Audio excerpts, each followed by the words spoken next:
இயேசுவுக்கே புகழ், இயேசுவுக்கே நன்றி, மரியே வாழ்க.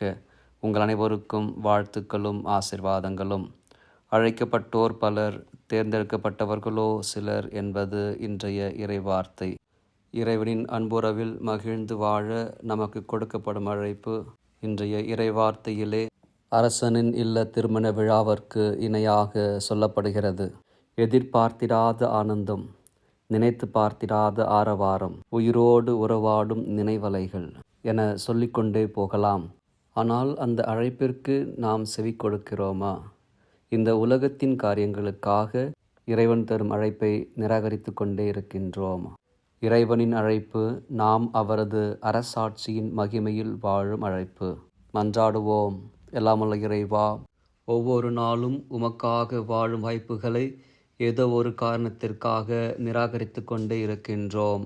நிலையான இன்பம் நீதான் என்பதை உணர்ந்து நீர் மட்டும் போதும் என்று உம்மை பற்றி கொண்டு வாழ வரம் தாரும், கிருபை புரியும். தந்தை, மகன், தூய ஆவியானவரின் பெயராலே ஆமென்.